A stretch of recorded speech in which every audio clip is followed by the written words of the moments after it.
Good morning and welcome to Talking Pop Culture with Jake D. We are here Friday morning, October 30th, and Mandalorian Season 2 has just dropped its first episode. So real quick, thank you for popping in. Please don't forget to send a like on the stream. Looking forward to doing these reviews every single Friday morning.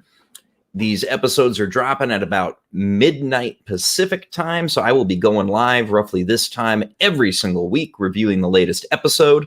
Fair warning, there will definitely be spoilers in this review. We're going to go through it, give you my thoughts on what we saw, what was good, what was bad, etc. All right, those things out of the way. I have been waiting anxiously for The Mandalorian Season 2 to get going. We've certainly, it's been about a year since we saw Season 1, and it's, Mando was a good return to basics for Star Wars.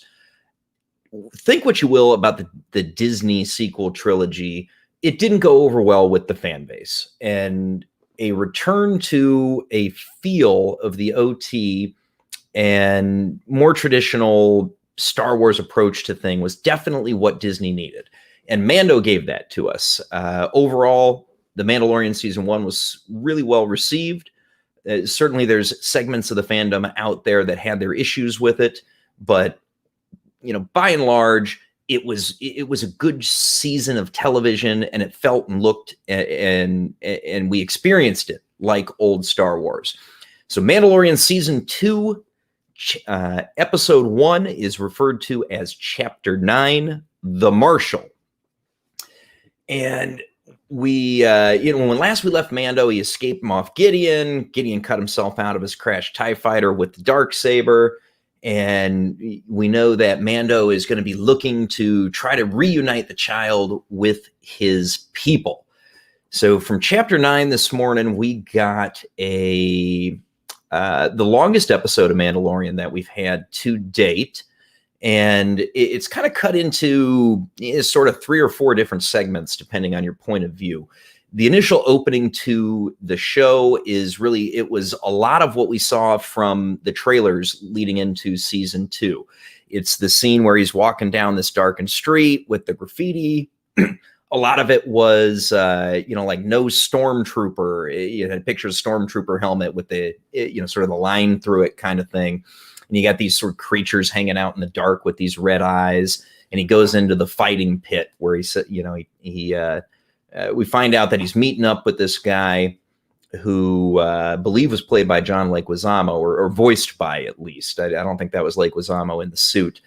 And he's trying to get some information on where he can find some Mandalorians, because he believes that by connecting back with the Mandalorian covert network, that can help him, sort of chart his path through the galaxy in order to find the child's species and reunite him with his people. And the guy that he's meeting up with, turns out he's planning to double cross him. He just wants to steal the Beskar armor. And we get a really good fight scene. You kind of got a good preview of it in the trailers, really, where he takes out these guys in the fighting pit. Got to say, I did not like the look of the Gamorreans that were fighting in the ring. They had the right head, but they looked like they were sitting on, just human bodies, which was a far cry from what we saw of these guys in Jabba's palace. And it's hard to say if that was intentional to try to reflect that, perhaps there's, poverty or want in the post-Empire world. But I didn't like how they were presented, because the Gamorreans that we got in Return of the Jedi, they were these, really big, muscular, fat creatures. And these things were, if these were legit the same species, they were emaciated. They had the build of a human, which I didn't like. I got to admit, I didn't like how they looked, because they were too human. They weren't alien enough, I guess would be the way I would frame that up for you. But we did get a good fight scene, and we got the cute little scene from the trailer where the child presses the button and his little pod closes up there, and Mando gets the information that he wants out of the guy that he was after, of course, and then he leaves him to be killed by these, sort of dog or wolf type creatures that were hanging out in the shadow. And of course, he gets told he needs to return to Tatooine. So yes, Mando's heading back to Tatooine yet again. He drops in at the same port that he did last season, and he gets to meet Auntie Kathy again. You forgive me for not remembering her name, because while I do like the character, you don't really run into her name all that much, and so it's not something that sticks in the head. I do like her. I don't know. A lot of folks didn't like the lady at the spaceport in Mos Eisley that he lands, but I enjoyed her. I thought she was cool. And he lets the droids go ahead and give the Razor Crest a once over. He said it needs to, just kind of general maintenance kind of thing. And he lets her droids do it, which I thought was interesting because it shows that he's developed a level of trust for her. Even though he does not trust droids, he trusts her. So he's willing to let her droids take a look at the ship. And she hooks him up with the location of the town that he's looking for, because he was told that there was a Mandalorian there. So it rolls out to the town, and it's this really frontier type encampment, very small. And he's looking for the Mandalorian, and it turns out to be the town's marshal, and it's where we get the title for the episode. This chapter is called The Marshal, and the Marshal walks in. He's played by Timothy Oliphant, who did a good job, by the way. I did like his portrayal of this character, and you see him come into view immediately, and he's wearing Boba Fett's armor. Yeah, absolutely. This was Boba Fett's armor. And you can see that he clearly is not Boba Fett even before he takes the helmet off, because it obviously doesn't fit him, right? He's like too skinny for it. It's not right. And immediately that Mando figures out that he's not a Mandalorian immediately, takes the helmet off, and they're chatting. And he threatens him because he wants to get it back. So clearly his quest to find another Mandalorian has failed, but he wants to reclaim the armor because, from his point of view, he's got no right to wear it. A creature comes into the town right when they're about to throw down with each other. And so the Marshal offers Mando a deal. Help me take out this crate dragon, and I'll give you the armor. And which is a bit interesting.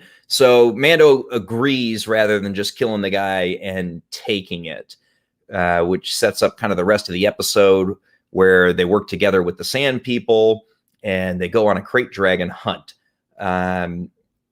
It was decent overall. I didn't get a feeling that I wasn't in Star Wars. It definitely still felt very much Star Wars to me. They probably could have shortened the episode a little bit. There were some parts that they drug out some, and so they go on the crate dragon hunt. They've enlisted the Sand People. He has to agree to bring the villagers in as part of the hunt, and they team up and they make the plan.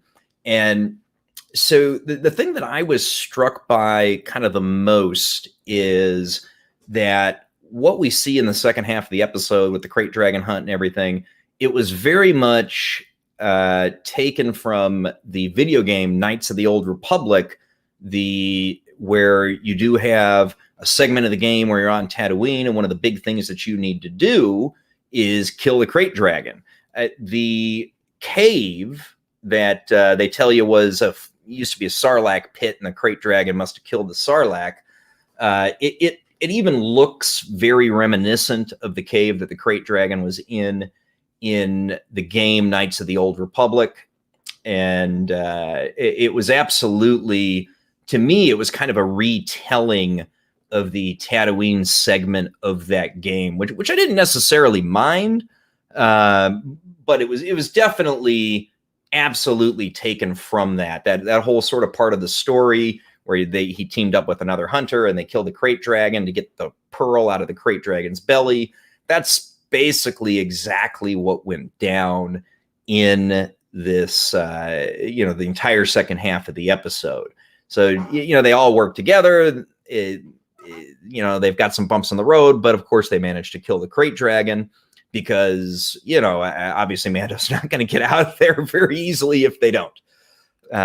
So they take the crate dragon down, working together, and the sand people and the townspeople have created a truce because they work together. And as long as the townspeople don't attack the sand people are going to leave them alone. So it works out well. Again, Timothy Oliphant as the marshal was good. He did a good job. I liked his character in here, and overall, it was a decent episode of television. We did not get very much in the way of true story development and advancement in terms of the larger story that is the TV show of The Mandalorian.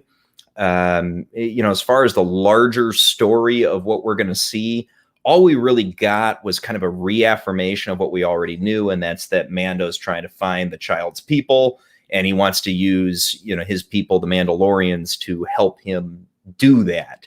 And he says more than once that he's been quested to reunite the child with its people. And that's really, that's the extent of the story advancement that we get. He tries to go looking for a Mando. He strikes out because it's not actually Boba Fett. It's the Marshal in Boba Fett's armor. We do get a very cool shot right at the end of the episode as Mando's heading back to the Razor Crest.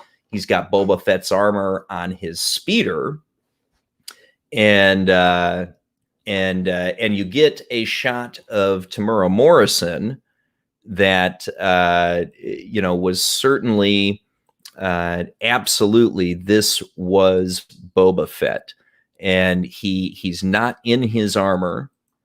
And I'm going to do a quick screen share here. I got a little screen grab of it, and you can get kind of this shot of Tamura in the sitting in front of the dual sunsets there. And so we do get confirmation that this is a plot line from the old EU that Boba Fett did survive, because here he is right here. That's the man, original actor that played Jango Fett. And of course, Boba was Jango's clone. So yes, this is the guy right here. It's the man. So, definitely, I definitely liked the episode overall. To my buddy, Nick Weiser's point, it was solid, but, nothing to move the world, but it was good entertainment. And I'm right with you on that, Nick. I did enjoy the episode. I thought maybe they could have cut, 5 minutes out of it, because there were some points that dragged a bit. But overall, it was light years better than anything else Disney Star Wars has done, similar to season 1 of The Mandalorian, but told a small story, which, at least at this stage, has been what we've seen from Mando. And I'm curious to see how the next 7 episodes play out, because we got a lot of info from the producers and, Favreau in particular, talking about how they want to tell a bigger story with more of an ensemble cast. So I don't know if that means that Tamura Morrison's going to reprise and become a more important character in this, or if it really was just this one scene cameo. I'm leaning towards the one scene cameo, but I guess we'll find out. But overall, I'm gonna call this a solid 7.5 out of 10 as far as the episode was concerned. I thought it was reasonably well produced. Some of the effects could have been a little bit better, like the droids at the maintenance bay where he lands. But it was good. I was satisfied. There's nothing about this that made me said, "Oh God, this thing's gone off the rails." It was very much in line with what we got from Mando's season 1, and we get a few little nuggets about how it's going to move forward. All right. Well, thank you for watching this long, by golly. I hope that you please do like the video. Remember to share it with your friends on social media, and please do consider subscribing to the channel if you have not already. It's one of the best ways to help new creators on YouTube like myself reach a wider audience and, you know, grow the channel and have a lot of fun. And in particular, it helps us compete with your Disneys and your CBSs of the world out there, because, you know, those large corporations, they're able to pay for their presence on this platform. And smaller creators like, you know, 32 Flavors and Nick Weiser and myself, you know, we have to build it all by ourselves because we don't have those kind of cash bags, right? So, you know, those subscriptions and commenting below with your thoughts on the episode, those are the things that really help out. And remember, every Friday morning, I am going to go live with my episode reaction. Should be roughly the same time, about 7:30 Central Time. I look forward to seeing you on the next video, and I will definitely see you this weekend. I'm going to be going live a couple of times straight from Walt Disney World in Florida. For sure, I will go live from Galaxy's End there at the park, and look forward to seeing you then. Thank you.